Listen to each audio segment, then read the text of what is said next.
आ रहा है?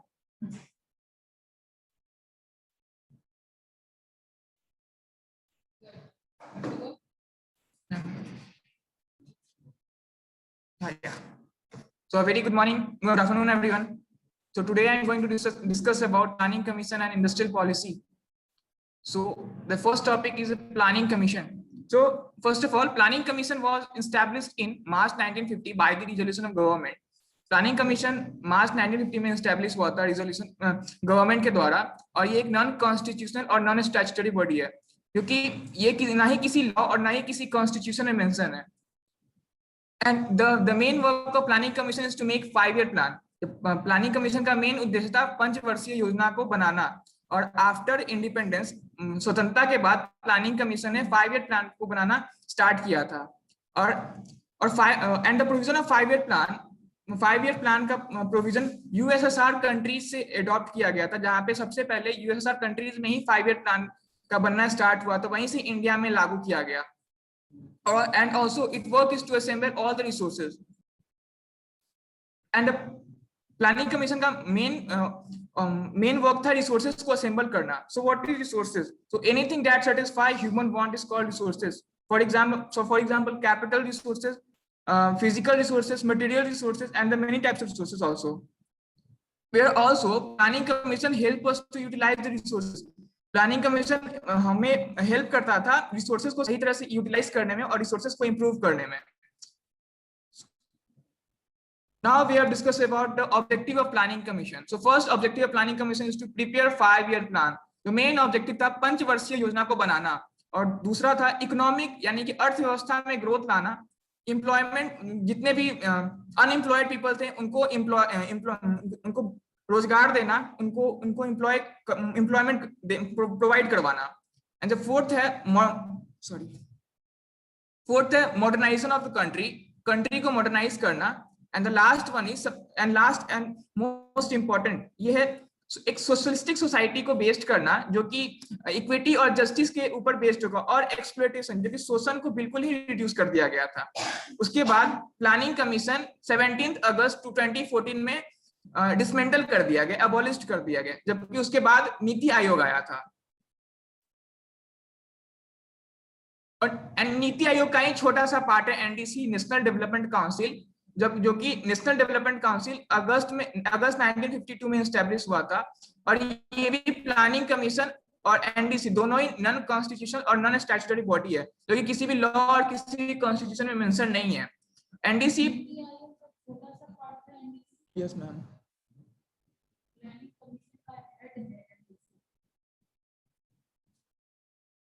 Yes ma'am, मैंने पढ़ा था. नीति आयोग का मेरा कोई वास्ता नहीं है, प्लानिंग कमीशन का हेड है, तो सुपरवाइज करने का काम है. Yes ma'am. And NDC parliament से हायर बॉडी है, जो कि सेंट्रल एंड स्टेट गवर्नमेंट के बीच में एक लिंक क्रिएट करता है. और एनडीसी का मेन वर्क था 5-year प्लान को सुपरवाइज करना और रिकमेंड करना बेस्ट पॉसिबल मैनर में. अब हम इसका कॉम्पोजिशन देखेंगे. जब सबसे पहले आते हैं चेयरमैन, जो और honourable prime minister Narendra Modi ji. उसका सेकंड है all union cabinet minister since 1967, जो कि 1967 से चलते आ रहा था. उसके बाद है chief minister of all the states, and fourth one is all chief minister administrator of all union territories and legislature, की दिल्ली एंड पौंडीचेरी है. और उसके अलावा और भी यूनियन टेरिटरीज के एडमिनिस्ट्रेटर भी इसमें शामिल होते हैं. और लास्ट वन है all members of NITI Aayog. And now we have discussed about the 5-year plan.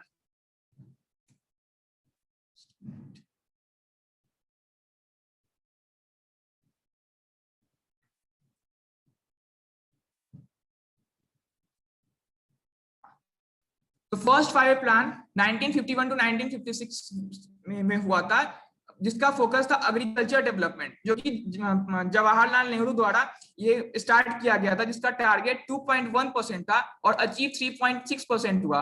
और उस समय 5 IIT सेटअप हुए थे, इसलिए इतना ज्यादा इंप्रूवमेंट इसमें आया. सेकंड 5-year प्लान 1956 टू 1961, इसका फोकस था industrial development, target 4.5%, but achieve कर पाया 4.27%, क्योंकि इस समय पेमेंट क्राइसिस हुआ था इसलिए इतना कम अचीव कर पाया।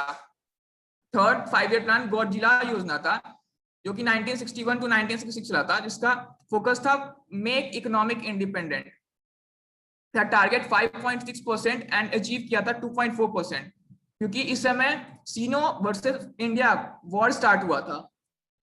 नेक्स्ट है प्लान हॉलीडे। जैसा कि इसका नाम है प्लान हॉलीडे, इसमें इसका ना ही फोकस था और ना ही कोई टारगेट था, जो कि यहाँ पे ये अबॉलिश कर दिया गया था। Next fourth 5 year plan 1969 to 1974, इसका फोकस था ग्रोथ विद स्टेबिलिटी। इसका टारगेट था 5.7% बट अचीव कर पाया 3.77%। अगेन इसमें इंडिया वर्सेस पाक वार हुआ था और इसमें 14 बैंक नेशनलाइज्ड हुआ था। नेक्स्ट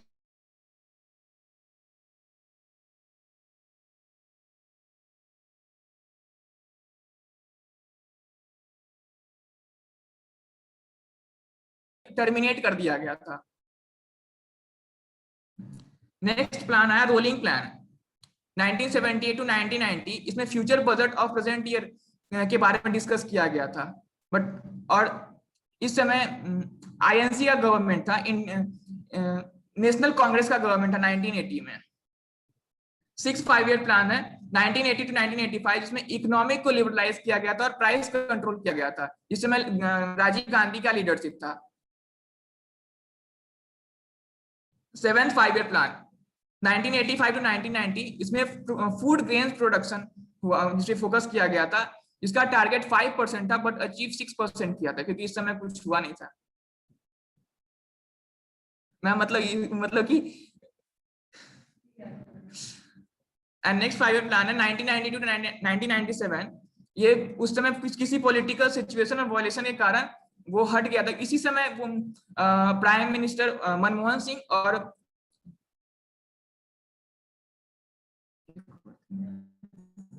नरसिम्हा राव जी के द्वारा एलपीजी का उसमें इन्वेंट किया गया था, क्योंकि इंडिया में कैश फ्लो कम गया था, इसलिए लिबरलाइजेशन, प्राइवेटाइजेशन, ग्लोबलाइजेशन, और ये बहुत बड़ा इसका इम्पैक्ट पड़ा था इसके बाद। 9th 5 ईयर प्लान 1992 टू 1997, ये डेवलपमेंट ऑफ ह्यूमन रिसोर्स, जिसका टारगेट था 5.6% जो और अचीव हुआ 6.8%। 10th 5 ईयर प्लान 2002 टू 2007, इसमें डबल पर कैपिटा इनकम था और इसमें पॉवर्टी को 5% से रिड्यूस किया गया था। इसमें टारगेट था 8% और अचीव किया गया 7.6%। नाउ 11th 5 ईयर प्लान 2007 से 2012 तक चला था। इसका फोकस था रैपिड एंड मोर इन्फ्लुएंसिव ग्रोथ। इसमें टारगेट था 9% और अचीव हुआ 8%। 12th 5 ईयर प्लान जो कि लास्ट है, इसके बाद कभी हुआ ही नहीं, 2012 टू 2017, इसका फोकस था सस्टेनेबल ग्रोथ और इसका टारगेट था 8%, जो कि अबॉलिश कर दिया गया था। 1948 स्टार्ट हुआ।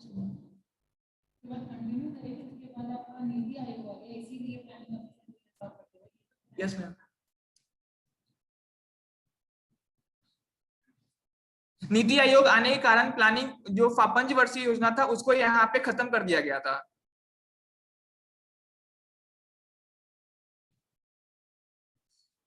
भारत स्वतंत्र होने के बाद तो तकरीबन 6 इंडस्ट्रियल पॉलिसीज उस समय रिलीज हुई थी, जो कि सबसे पहले आईपीआर 1948, जो कि सबसे पहला इंडस्ट्रियल पॉलिसी रिजोल्यूशन था। The government has declared the first industrial policy in 6 April 1948. 6 अप्रैल 1948 में ये फर्स्ट इंडस्ट्रियल पॉलिसी उस समय डिक्लेयर हुआ था और ये इंडस्ट्रियल पॉलिसी प्रेजेंट किया गया था उस समय के industry minister doctor Shyam Prasad Mukherjee के द्वारा। Where India usured into a mixed economy. Mixed economy मतलब whenever the public and private sector get together, मतलब एक साथ वर्क करते हैं विद कोलैबोरेशन और म्यूचुअल कंसर्न, इसको मिक्स्ड इकोनॉमी कहते हैं। और इसी में ये इंडस्ट्रियल पॉलिसी 4 कैटेगरी में डिवाइडेड था। The first category was exclusive monopoly of central government. इसका मतलब ये जो फर्स्ट कैटेगरी था सेंट्रल गवर्नमेंट यानी सेंट्रल लिस्ट के अंदर आता था, जिसमें बड़ा जो भी प्रोजेक्ट था इसको लिया गया, जैसे कोल, रेलवे, आर्म्स, एम्यूनिशन, डिफेंस। इसमें प्राइवेट सेक्टर इसमें नहीं आ सकता था, प्राइवेट सेक्टर का इसमें मतलब इंटरफेयर नहीं था। The second category contains other industry were put under the state list. जो second category था उसको state list के अंदर डाला गया था, जिसको state government के अंदर. इसका example है paper, medicine, textile, rickshaw, etc. And the third category contains everything of basic economics such as salt, chemical, rubber, sugar. जो भी basic economics था उसको इसमें यहाँ पे पुट किया गया था. और फोर्थ कैटेगरी में बाकी सारे चीज को डाला गया था, comprising the everything of industrial field. The next policy was industrial policy 1956. So according to this industrial policy 1956, government has increased the role of public sector. Government public sector के role को इंक्रीज कर दिया था, क्योंकि government को लगा कि अगर पब्लिक यानी गवर्नमेंट कोई भी काम करेगी तो वो काम जल्दी होगा. उस समय गवर्नमेंट को ऐसा लगता था, इसलिए. और इसका मेन ऑब्जेक्टिव था ये जो कंसंट्रेशन ऑफ वेल्थ को एक हाथ में डालना, जो कि गवर्नमेंट के पास होता. फीचर ऑफ आईपीआर, जो ये फीचर 3 शेड्यूल में डिवाइडेड है.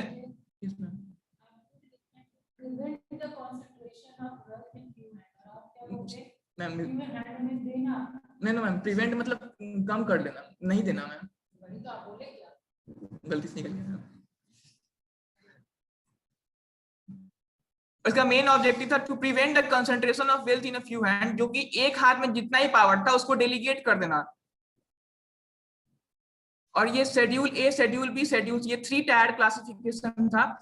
शेड्यूल ए में 17th इंडस्ट्री आते थे, rail, transport, defence equipment, atomic energy.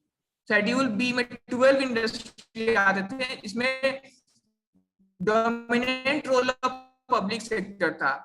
Private and public sector का मतलब कि जैसे कि प्राइवेट सेक्टर करेगी. शेड्यूल सी में रिमेनिंग इंडस्ट्री और प्राइवेट, जो भी बचे इंडस्ट्री से उनको प्राइवेट कर दिया गया.